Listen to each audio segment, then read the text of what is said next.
عالیہ حمزہ صاحبہ میں آپ کی جانب آؤں گا. جیسے کہ عمار صاحب بھی کہہ رہے ہیں, انہوں نے کہا ہے کہ عمران خان صاحب کو الیکشنز کی کوئی خاص جلدی نہیں ہے, وہ تو جلدی ہے کسی اور چیز کی جلدی تھی انہیں, اور معصوم سے ان کی خواہشیں تھیں, اگر وہ پوری نہیں ہوئیں تو اب ایسے وہ باہر نکلیں گے, لانگ مارچ کریں گے, احتجاج کریں گے, یا پھر ملک میں پھر انتشار پیدا ہوگا آپ کے خیال میں؟ بسم اللہ الرحمن الرحیم. Thank you. میں قادر صاحب کو تو سن نہیں سکی, عمار صاحب کو میں نے سن لیا ہے, تو میں ذرا جواب دے دوں بڑی اچھی طرح سے اس ساری بات کا کہ ہماری معصومانہ خواہش کیا اور اس معصومانہ خواہش کو یہ کس طرح سے پورٹری کیا جا رہا ہے. اور میں بصد احترام, اگر آپ میری آواز کو میوٹ نہ کریں تو میں ڈائریکٹلی اداروں کو اور اداروں میں بیٹھے ہوئے لوگوں سے کچھ سوال کرنا چاہتی ہوں کہ دنیا کا واحد اسلامی ایٹمی ملک ہے, کیا نئے آرمی چیف کا فیصلہ مفرور سے کرانے والوں پر میں کس کا گریبان پکڑوں؟ پہلا مفرور نواز شریف, سزا یافتہ مفرور شہباز شریف, میگا کرپشن کے مقدمات اسحاق ڈار مفرور, سلمان شہباز مفرور. اچھا, پھر میں ان سے یہ پوچھنا چاہتی ہوں کیا مفروروں کی بیٹھک میں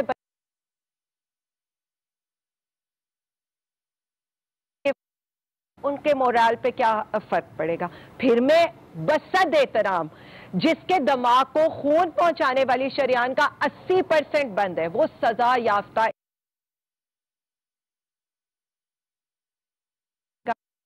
عالیہ حمزہ صاحبہ یہ بتائیے کیا یہ گورنمنٹ آپ کو غیر قانونی لگتی ہے, غیر آئینی لگتی ہے؟ یہ لوگ صرف ایک سیکنڈ آپ ہی کی بات کر رہا ہوں, میں آپ ہی کی بات کر رہا ہوں, اس کو صرف تھوڑا سا آگے بڑھا رہا ہوں.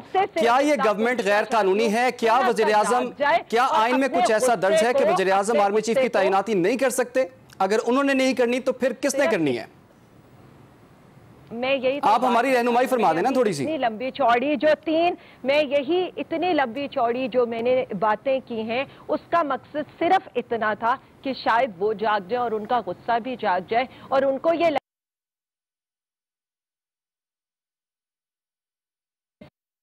فیصلہ مفروروں کی بیٹھک میں ہونے لگا ہے اور عوام کا غصہ اور عمران خان صاحب کا اور پی ٹی آئی کا غصہ صرف اتنی سی بات کے اوپر ہے. ہم تو یہ کہہ ہی نہیں رہے, ہم تو کہہ رہے کہ آفیشیل میٹنگز کے اندر مفروروں کا, اشتہاریوں کا, ایبسکونڈر کا جو بھگوڑے ہیں ملک کے. اچھا عالیہ صاحبہ ویسے یہ بتائیے گا, چند دن پہلے تک تو عمران خان صاحب یہ کہہ رہے تھے کہ آرمی چیف کی تعیناتی ان کا معاملہ ہے, وزیراعظم جو بھی فیصلہ کریں, تو اچانک سے ان کی سوچ میں کیسے تبدیلی ہو گئی کہ ان کو پھر یاد ایک میرٹ کی بات آ گئی؟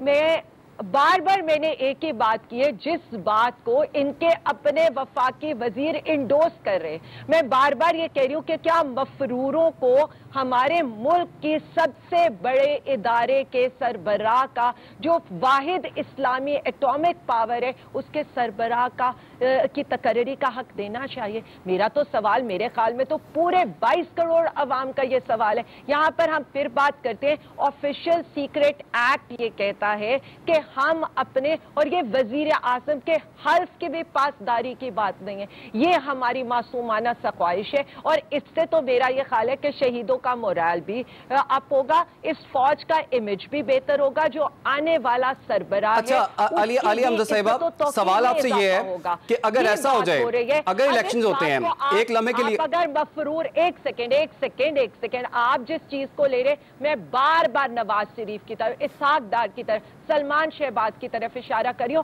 اور میں وزیر اعظم کو بھی اس بات کے اوپر وہ کری ہوں کہ کیا آپ کا حلف آپ کو اجازت دیتا ہے؟ اگر آپ وزیر اعظم کو, میں تو کہتی ہوں ان پہ فرد جرم عائد ہونا ہے, بے شک انہی ملزموں اور مجرموں کی لسٹ میں شامل کر لیں. اچھا اب میرا سوال بھی لے لیجئے, اتنا سادہ سا ہے, موقع دیجئے گا. عالیہ صاحبہ یہ بتائیے, اگر الیکشنز ہوتے ہیں, ہم ایک لمحے کے لیے فرض کرتے ہیں کہ شہباز شریف صاحب چلیں جی پرائم منسٹر بن جاتے ہیں, یا بلاول پرائم منسٹر بن جاتا ہے, تو اگر پھر یہی مرحلہ آتا ہے ایک اہم تعیناتی کا, تو آپ کے خیال میں وہ تعیناتی انہیں کرنی چاہیے یا ان کو آئینی حق ہے یا نہیں ہے؟ دیکھیں اگین میں نے اتنی لمبی چوڑی جو بات کی ہے, پھر وہ لندن جائیں گے, اگر وہ لندن سے فیصلہ کرانے جائیں گے تو ہم پھر ان کے اگینسٹ یہی بات کریں گے, کیونکہ جس بندے کے پاس وہ مشاورت کے لیے جا رہے ہیں, جہاں پر میرے ملک کے فیصلے کروانے پڑے, وہ میرے ملک کے آئین اور قانون کے لحاظ سے ایک ایبسکونڈر ہے, وہ میرے ملک اور قوم سے بھاگا ہوا ہے, وہ اشتہاری ہے, وہ علاج کے بہانے. ٹھیک ہو گیا, آپ کا پوائنٹ آ گیا.